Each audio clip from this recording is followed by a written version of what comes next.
Exercice 5. Écrire un algorithme qui demande deux nombres à l'utilisateur et l'informe ensuite si leur produit est négatif ou positif, mais sans le calculer. On nous a dit entre parenthèses, on laisse de côté le cas où le produit est nul. Et on nous dit en B, même question en incluant cette fois-ci le cas où le produit peut être nul. Très bien. Alors, quand est-ce que le produit de deux nombres est positif et quand est-ce que le produit de deux nombres est négatif? On sait que le produit de deux nombres est positif si les deux nombres sont positifs ou bien les deux nombres sont négatifs. Si les deux nombres sont positifs, leur produit est positif. Si les deux nombres sont négatifs, alors leur produit est positif. Dans le cas contraire, c'est-à-dire si l'un est positif et l'autre négatif, leur produit est négatif. Voyons comment traduire ça en algorithme. En premier temps, on va prendre si les deux nombres sont positifs ou bien si les deux nombres sont négatifs, alors le produit de ces deux nombres est positif. Sinon, le produit de ces deux nombres est négatif.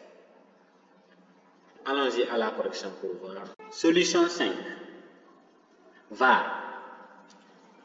n étant de type entier, débit, écrire entre deux nombres, lire mn.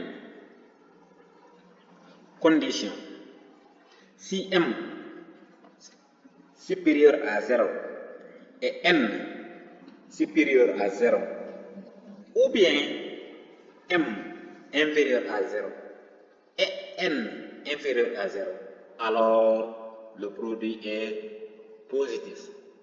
On demande immédiatement que le programme nous écrit le produit est positif. Et c'est vrai, c'est ce que j'ai dit précédemment. Si les deux nombres sont positifs, alors leur produit est positif. Si les deux nombres sont négatifs, alors leur produit est positif. Sinon, le produit est négatif. Dans ce cas, si l'un de ces nombres est négatif et l'autre est positif, alors leur produit est négatif. Si c'est n qui est négatif, m positif, le produit est négatif. Si c'est m qui est négatif, n positif, le produit est négatif. Fin. Deuxième question. On nous a demandé maintenant de ne pas ignorer le cas où le produit sera nul. On refait la même chose. Déclaration des variables mn étant de type entier débit entre deux nombres. Lire ces deux nombres. On fait la condition.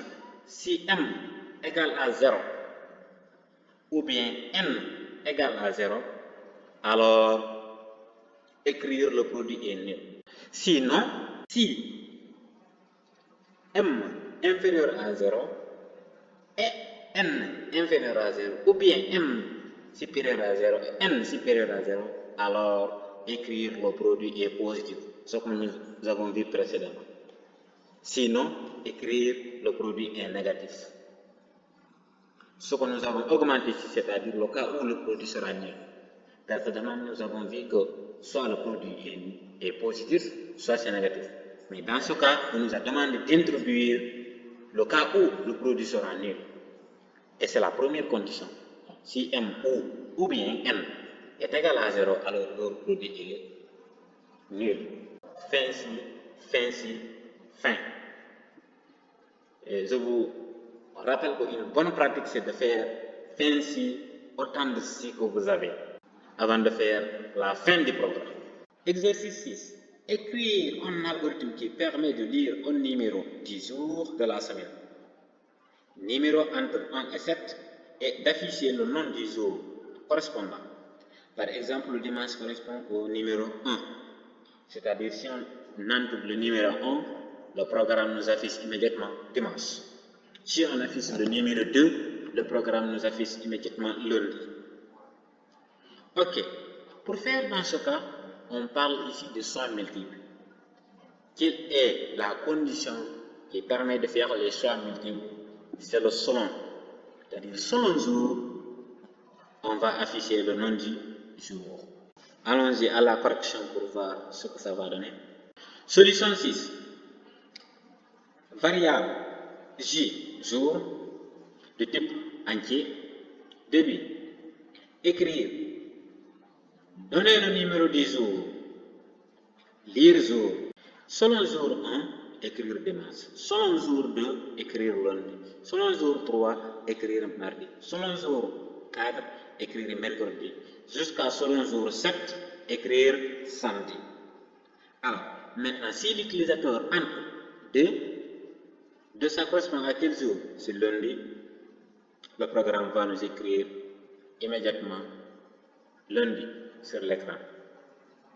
Et si l'utilisateur entre la valeur 7, le programme nous écrit immédiatement samedi. Et si l'utilisateur entre la valeur 5, le programme nous écrit jeudi.